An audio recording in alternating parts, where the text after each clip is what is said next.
It starts where it ends.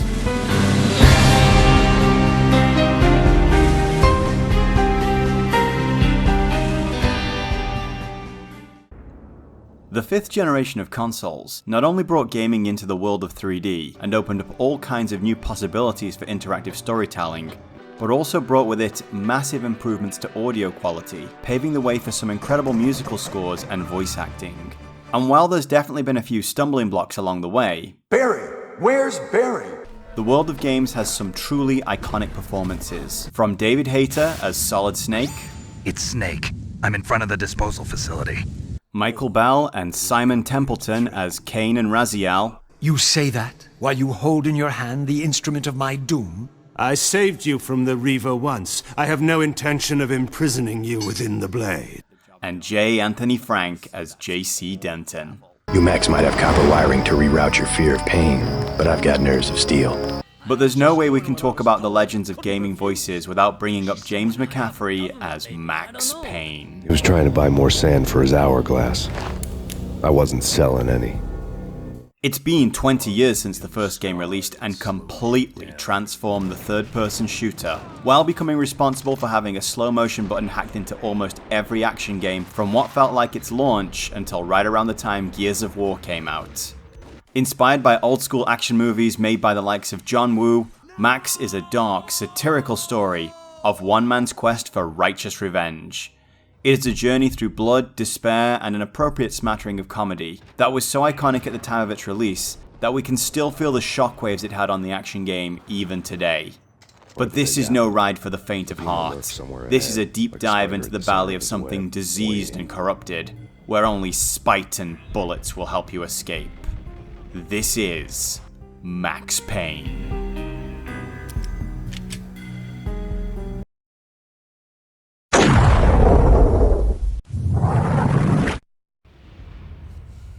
Set against the backdrop of a freezing New York blizzard, something we're going to get very used to, we hear an approaching helicopter and the wailing sirens of the NYPD as cars screech through the street at night, no doubt far too late to be of any help.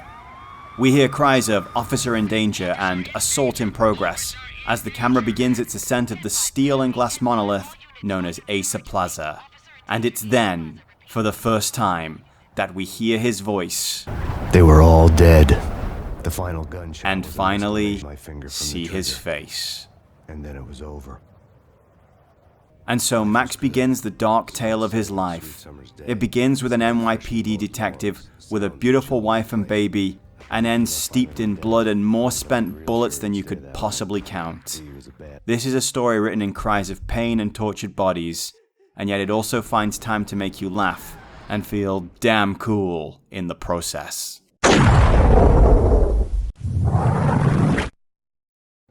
Before life went to hell, Max was a detective, a good guy, living the American dream.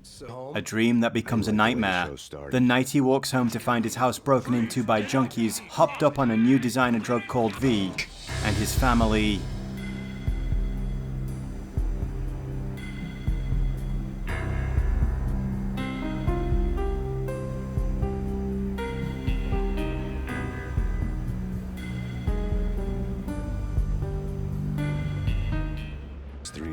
In the aftermath of the murder, Max moves over to the DEA, swearing to put an end to V and the people responsible for it. Finally getting a break in the case after years of working on it, they get wind that the Punchinello crime syndicate could be responsible for distributing the drug, and Max goes undercover to try to get to the source.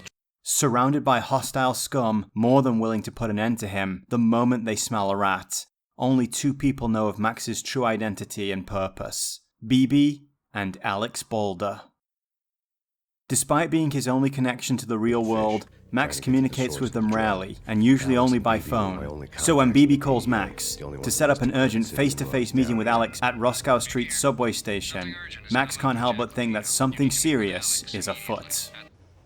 Arriving alone on a freezing night, Max descends into the New York City subway system, which could be a metaphor for him entering his own personal hell. With trains rolling by and the late-night commuters noticeable by their absence, it doesn't take Max long to find the dead body of one of the subway staff and get the idea that something is very wrong about this situation. So when the bad guys show up on the platform, Max has to do what Max does best. It seems an incredibly odd coincidence that men linked to Jack Lupino, one of Punchinello's lieutenants, would happen to be planning a high-stakes bank robbery at the exact same location that his covert meeting should be set up, and Max isn't beyond a good deal of suspicion when he finally meets Alex and... Robbery. A tunnel job straight to the Roscoe Bank vault. You sure know how to... Lupino, it's... Alex? Alex! And just like that, 50% of the people who know who Max Payne really is, and one of his two lifelines in this hell, dies. As Max shoots his way to safety, he's chased by the wailing sirens of the police. With the heat still high, Max heads to the hotel where Jack Lupino runs most of his business, fully intent on leveling the score, only to discover that his cover has been royally blown. And as he writes his resignation to the crime syndicate in the blood of its men, Max soon discovers that he is now the prime suspect in Alex's murder, and that the police, led by Deputy Police Chief Bravera, are hot on his heels. The setup is almost too perfect. So perfect, in fact, that it transforms Max into the most dangerous thing imaginable to criminals who thrive on fear and vice. Someone with nothing to lose.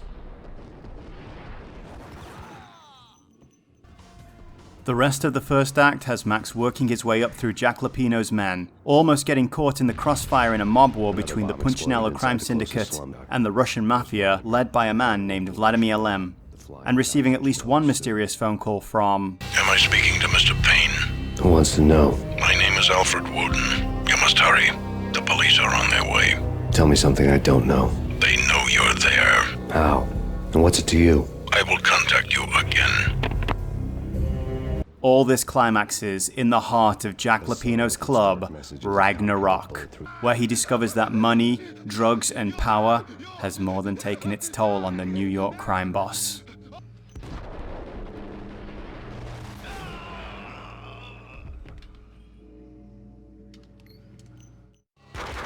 With Lupino out of the picture, our hard-boiled hero has a run-in with Mona Sachs, a woman destined to become a much bigger part of his life down the line, who informs Max of his mistake in going after Lupino. The whacked-out madman was clearly in no state to orchestrate an elaborate frame-up like this.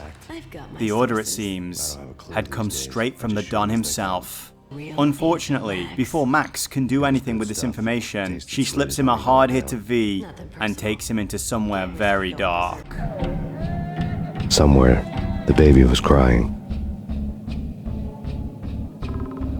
And when he comes to, things haven't exactly improved.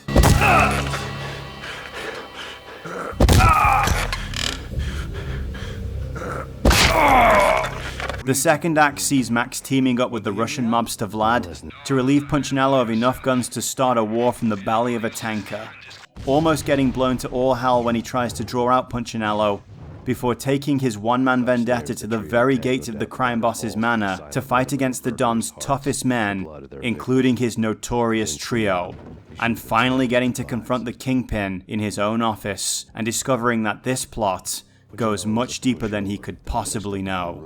No, wait. I was just doing what I was told. I couldn't refuse. She's someone high up. Government, maybe. I don't know. And with that, the guys in suits burst in to silence the Don forever, and a corporate witch shoots Max up with a lethal dose of V and leaves him to die.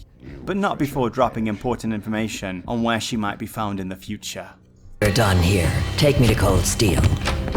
Things take a turn for the more surreal, as Max battles the drugs in his system and wrestles with the personal demons buried deep within him. But he ultimately emerges to take the fight back to these far more organized and dangerous people. His exploration of the steel plant will take him into an underground research facility, where he will learn about a military experiment to create a drug called Valkyrie that turns men into psychotic killing machines, and discovers that a field test had been scheduled to take place at a very familiar address. it all starts to fall into place.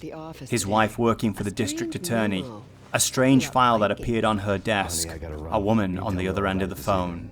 Is this the Payne residence? Yes, someone's broken into my house. They're still here. You have to... Good. I'm afraid I cannot help you. Who is this? Hello?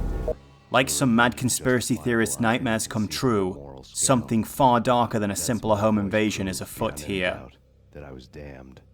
Max will finally confront BB, who by this point he is sure sold him out to the mob.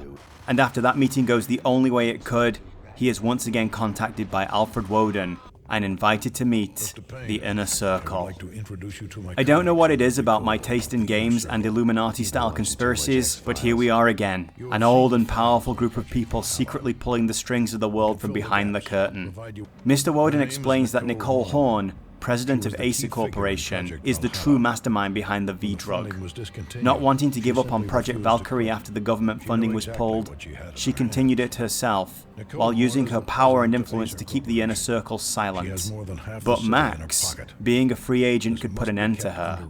And as all the pieces fall into place, the doors explode open and guns start blazing.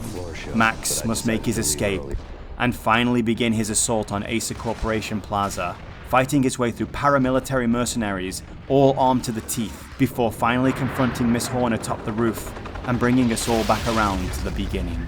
They were all dead. The final gunshot was...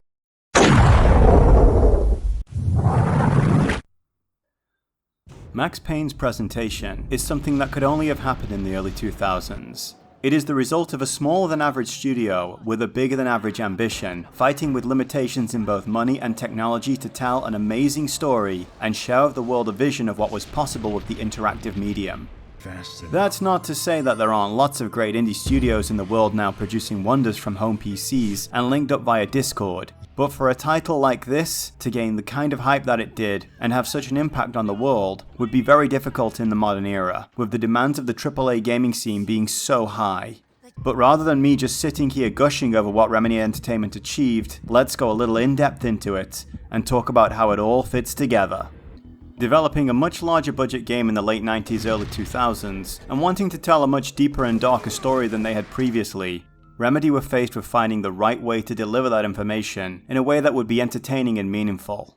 While Max has plenty of environmental storytelling worked into its world, the task of presenting the narrative and dialogue was still a big issue. Games up until this point had usually gone one of two paths. Either delivering the narrative through the form of high-resolution pre-rendered cutscenes, or tackling things in-engine, and neither really appealed to the developers. Pre-rendered cutscenes would be very expensive, and even they had limitations on what could be achieved, at least not without having all the money in the world to throw at them. And Max has a lot of story to cover. And while some of the dialogue is delivered in the course of what we might call in-engine cutscenes, Sam Lake came up with the idea of telling the majority of the story through the use of film noir-style comic book panels, and having Max exposit his heavily metaphor-laden narrative over certain parts of the game. Comics are a beautiful medium for storytelling. They provide a lot of visual information to the reader, but still leave a lot out for them to fill in with their imaginations. And our imaginations will always tell us a better story than any movie or animation can. See literally anyone who ever told you that the book was better than the movie. Initially experimenting with hand-painted panels, it was later decided to use actual photographs as the basis of the images and do digital paintovers from there, which also led to the need for real people to play the characters in the game. Lacking anything resembling a budget to hire actors at this point, they decided to use just about everyone around the office as a face and body model for the characters in the game, with Lake famously modeling for the gritty protagonist himself, while his mother was in fact the primary antagonist, Nicole Horn. In one interview about Max's development, Lake commented that even the guy who came to fill the vending machines at the office actually made it into the game at one point. Getting back to the comics though, they are what really sets the tone for the game, and it's quite clear that the comic artists and the level designers were working very closely to make sure that the dark and gritty feel of the frozen noir York City was uniform across the entire game. But this is only one component in the entire elaborate puzzle that weaves Max Payne's narrative. The other two crucially important parts are Sam Lake's writing and the voice we all know so well, James McCaffrey. No Minotaur lurked in this labyrinth, but somewhere out there, on the clanking deck of his cargo freighter, the skipper of the Chiron was waiting, like the ferryman of the river Styx. Max Payne's narrative is a gritty and dark, hard-boiled story told in elaborate and, dare I say, poetic metaphors by its protagonist. It's also very self-aware and knows exactly how to lighten the mood with its humor. There are plenty of power fantasy and righteous revenge moments in the game too. Max's enemies are not sympathetic in any way. There is no moral grey area here. These are criminals who do terrible things and have it coming. Some of them are especially sick, and there's something very satisfying about bringing them down. We relate to Max through his internal monologue and his snarky quips. Yes, this is a man who has experienced real trauma, and clearly has a drug addiction problem. The painkillers aren't just a mechanic, they're symbolic too. But that doesn't mean he can't find humor in the utter darkness of his situation. His prose are delivered through the incredible lyrics of James McCaffrey, who brings the full power of his craft to bear here, presenting a man who was at once alone and lost in a dark place, full of anger and seething hatred, and yet not without a heart or a cause or hope. This comes together to create Max as a man who never gives up, who would rather stand against an entire army and go out guns blazing than simply lie down and accept the inevitability of the bottomless hole he's been thrown into. This is what makes him so compelling, and such a wonderful hero. Add to that the permanent smirk textured onto his face, and you start to get the idea that maybe Max actually knows just how absurd it is, that he keeps coming out on top in all this, and maybe just how damn cool he looks in the process. When all these elements come together, it tells such an incredible story. Much like Resident Evil's static backgrounds and tank controls, this is an amazing example of how limitations actually forced ingenuity and created something new and really impressive with interactive storytelling. Max's graphics also work in service of its overall aesthetic. Released in the same year as PC masterpieces like Alien vs Predator, and console games like Soul Reaver 2 and Final Fantasy X, Max Payne certainly isn't any kind of visual masterpiece. But graphics aren't just about being the biggest and the best. Rather, they need to serve the tone and larger aesthetic vision of the game. It's not just about filling the screen with the most polygons or the highest resolution textures. There are indie games capable of telling great stories and even creating sensations of absolute terror using cutesy pixel art. Max's visuals really work to serve the dark, otherworldly experience of the game. The character models with real faces textured onto them. Nailed it. And somewhat janky PS1 looking animations, and these dark, somewhat empty environments, from rundown buildings with graffiti stained walls to seedy hotels and bars and dark clubs that have been turned into the sites of satanic rituals. There's something so surreal about everything. Almost like an intentional uncanny valley. I don't know what it is about these old school 3D environments, but I feel like there's a whole other secret game hidden just beyond the boundaries of this world, and it's great to go secret hunting through them. It's all so captivating, and we haven't even got to how this game plays. To call Max Payne an action game would be a massive understatement. More appropriately, Max Payne is the action game, and the game that redefined the third-person shooter for an entire console generation. The game took inspiration from PlayStation 1 action games like Tomb Raider, but wanted to remove things like the bad third-person camera and auto-lock-on shooting that characterized a lot of those games. Now, in my Resident Evil 3 review, I talked about what makes an action hero, especially in a game, and said that it's all about forward momentum. Action heroes are assertive and powerful. The plot unfolds at their behest.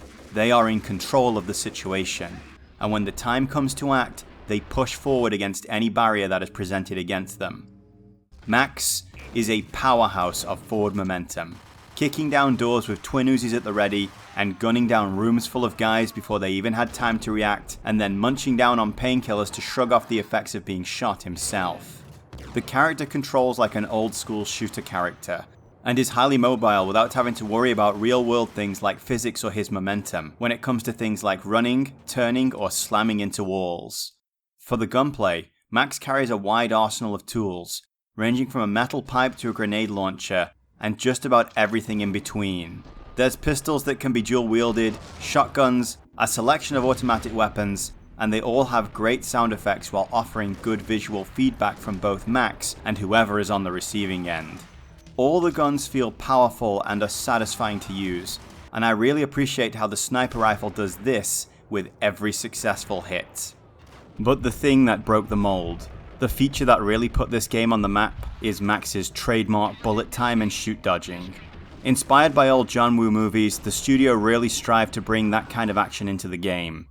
At the push of a button, time can slow down to a crawl, giving Max plenty of time to line up shots on multiple opponents before they can even train their guns on him, but adding a direction button along with the bullet time button will cause Max to dive through the air in slow motion and start popping off enemies while bullets swish by him. He can probably gun down 2 or 3 guys in one dive depending on the weapon he's using, and then roll back to his feet and do it all again. And I honestly can't stress enough that this never gets boring. For the first 2/3 of the game, Max's enemies are these very comic book Italian mobsters with thick accents who say "forget about it" a lot. Forget about it.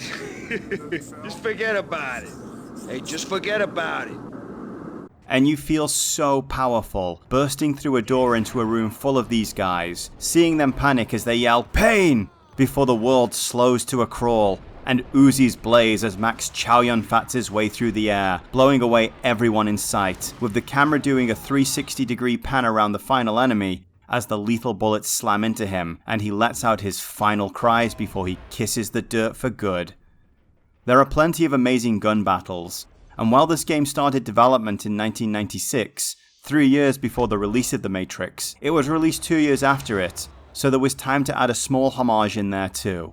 There are also a few boss-style characters, but these are really just regular guys with extra hit points to give Max a bit of a challenge. The final boss is more of a puzzle than anything else, and while I wouldn't say this is A+ boss material, it's fine for the more real-world context of the game, as is Max's overall fragility. He can't really tank that many bullets himself before he goes down. The enemies are also where some of the satire can be found. You can often hear their amusing little conversations as Max approaches, and catch a couple of them in some very compromising situations, and it does bring a smile to my face whenever I see this. This game also dipped its toes into the water of something that would eventually become a Remedy game staple, that being the strange and comedic TV shows that people are watching all through the game. But we'll talk more about those in the next video. Max Payne's relentless tour de force of the criminal underworld and larger conspiracies is, however, broken up at 2 points in the game, when he finds himself under the influence of near-lethal doses of the V-drug he's sworn to rid the streets of, and is sent all the way down to the very bottom of the depths of his broken mind. These are probably the most polarizing moments in the game. On one hand, they are a great example of interactive storytelling without taking control away from the player, bringing the very best in terms of lighting and sound effects in the game to really unnerve the player, and on the other...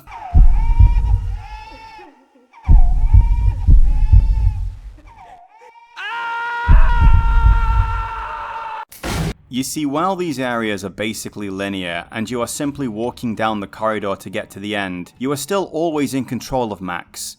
So the player at least feels like they have some kind of agency in these moments, and can feel like they are the ones pushing forward to explore this and help Max get through it. However, there is one big problem, and that's that this game is really bad at platforming. Even in the regular game, there are several sections where you're required to do a balancing act or jump from one ledge to another, and it is not only really frustrating, but also, thanks to quick saves, kind of pointless. So we have controls that don't really work very well with the kind of precision required for this kind of movement, and instant death is something that has a very limited use in a game. Games live and die by their primary gameplay loop, a set of actions that are repeated throughout the game and slowly increase in complexity as you continue. RPGs are an easy to see example of this, as players generally unlock more powers in their character as they progress, increasing the available tactics they have at their disposal in combat, and enemies likewise increase in strength and their available powers, meaning the players have to develop good strategies to deal with them. In this case, were an enemy to have an instant death attack, it would be okay as it would fit naturally into the primary loop, providing it was appropriately telegraphed so that the player could prepare to defend or counter it. What's not okay is when a game that has almost no platforming in it has you edging out over a pit of infinite darkness where one slip kills you, especially given that I only have to double tap F9 to reload my last save. It serves no purpose and is incredibly frustrating to deal with. All that said though, it doesn't stop these sections being really atmospheric and having some of the most surreal moments in the whole surreal storyline. As with most of the games I've covered on my channel so far, it's been quite a while since I played this, and what's been really great about taking on this YouTube project is turning something as simple as revisiting my own nostalgia into something productive that I'm using to improve my writing skills and learn new things such as narration and video editing. The action game has changed a lot since Max first graced our screen, somewhat for the worse if you ask me. Though, this old school run and gun style is finally re-emerging into the scene, and it's showing there's a big audience still hungry for this kind of game, and that's something that's also very true for Max. Its in-game graphics may be showing their age, but those comic panels and that narration is absolutely timeless. And Max's relentless one-man crusade through the corrupted valley of New York City is as amazing to be a part of now as it ever was. If you've never experienced this adventure for yourself, then you absolutely have to try it. And if you are a fan, but it's been a while, well, maybe don't wait too much longer to get reacquainted with the old guy. They're all dead. Everyone. The mobsters, the mercenaries, the corporate demons who started it all. As Max is cuffed and shoved into the back of a police car, that smile tells us all we need to know. But trauma isn't healed with violence. No one can forgive themselves when they are fixated on revenge, and Max will soon discover what it is to be the lone survivor of a terrible nightmare, and just how painful and difficult it can be to really have to deal with himself. As the credits fade out, we see that ominous line, Max Payne's journey through the night will continue. But what terrors could the night hold that Max hasn't already stood against? How about a bullet right through the heart? How about love? Join me again next time as we explore the fall of Max Payne.